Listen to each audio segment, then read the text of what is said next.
Hi అండి, ఎలా ఉన్నారు? అందరూ బాగున్నారా? ఈరోజు అండి నేను జొన్న పిట్టు చేస్తున్నానండి. దానికి కావాల్సిన ఇంగ్రీడియంట్స్ అండి జొన్నలండి. ఇవి నిన్న నైటే నేను వాటర్లు పోసి నానబెట్టుకున్నానండి. ఒక నైట్ అంతా నానబెట్టుకోవాలి. నానిన తర్వాత ఇలా ఉంటాయండి. బెల్లం అండి, నేను బెల్లము తురుముకొని పెట్టుకున్నానండి. నెక్స్ట్ యాలకులండి, నెయ్యి అండి, స్వచ్ఛమైన గేదె నెయ్యి అండి ఇది. ఇంతేనండి ఇంగ్రీడియంట్స్, చాలా సింపుల్గా చేసుకోవచ్చండి. మనము ఫస్ట్ ఈ జొన్నలు కడిగి వాష్ చేసుకోవాలండి. మిక్సీ పట్టుకుందాం, మెత్తగా మిక్సీ పట్టుకోవాలండి. దీంట్లోనే యాలకులు కూడా వేసేసుకుందాం, బెల్లం కూడా వేసేసుకుందామండి జార్లో. చూసారు కదండి, మొత్తం వేసేసుకుందాం. ఇప్పుడు మిక్సీ పట్టుకుందామండి. దీనిలో కొంచెం వాటర్ వేసుకుందాం. మిక్సీ పట్టేసుకున్నామండి. చూసారు కదా, ఇట్లా మిక్సీ పట్టుకోవాలి. మరి మెత్తగా కాదు, అలా అని బరగ్గా కాకుండా మీడియంగా మనం ఇలా మిక్సీ పట్టుకోవాలి. జొన్నలు, బెల్లం ఇలా చేసి మనం మిక్సీ పట్టుకున్న పేస్ట్ అండి ఇది. నెక్స్ట్ ప్రాసెస్ ఏంటో చూద్దాం. ఆవిరి కుడుములు వేసుకుంటాం కదండి, ఆ పాత్ర తీసుకుని సరిపడ్డ వాటర్ పోసుకోవాలండి.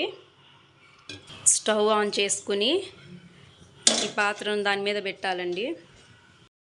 మనం జొన్న పిట్టు రెడీ చేసుకోవడానికి ఇలా కాటన్ క్లాత్ క్లీన్గా ఉండేది తీసుకోవాలండి.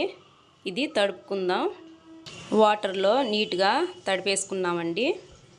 ఇప్పుడు ఆవిరి కుడుము ప్లేట్ తీసుకుని దీనిపైన ఈ కాటన్ క్లాత్ వేసుకోవాలండి. ఈ క్లాత్ వేసుకున్న తర్వాత ఈ బ్యాటర్ అనేది దీంట్లో మనం వేసుకోవాలండి. చూసారు కదా, ఇలా వేసుకున్న తర్వాత ఈ కాటన్ క్లాత్తో క్లోజ్ చేసేసుకోవాలి. క్లోజ్ చేసుకున్నాక దీన్ని మనం దీంట్లో పెట్టాలండి.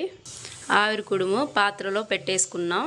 ఇంకా సెకండ్ ప్లేట్ కూడా సేమ్ ఇదే ప్రాసెస్లో చేసుకోవాలండి. సెకండ్ ప్లేట్ అండి, ఇది కూడా క్లోజ్ చేసుకుందాం. ఇది కూడా పాత్రలో పెట్టేద్దామండి. ఇప్పుడు దీనిపైన మూత పెట్టి క్లోజ్ చేసుకోవాలి. 20 మినిట్స్ కుక్ అవ్వాలండి. ఆవిరి మీదే ఉడికిద్ది ఇది మొత్తం కూడాని.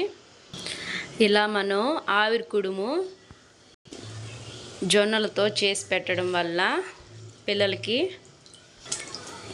మంచిదండి, పెద్దలకైనా మంచిది, పెద్దవాళ్ళైనా తినొచ్చు. ఇప్పుడు మనం కుక్ అయిందో లేదో చూద్దామండి ఒకసారి. బాగా కుక్ అయిపోయిందండి. ఇప్పుడు స్టవ్ ఆఫ్ చేసేసుకుందాం. చాలా వేడిగా ఉందండి. చూసారు కదా ఎంత బాగా కుక్ అయిందో. ఇప్పుడు దీన్ని ప్లేట్లోకి సర్వ్ చేసుకుందామండి. ఇప్పుడు దీంట్లో మనం నెయ్యి వేసుకోవాలి.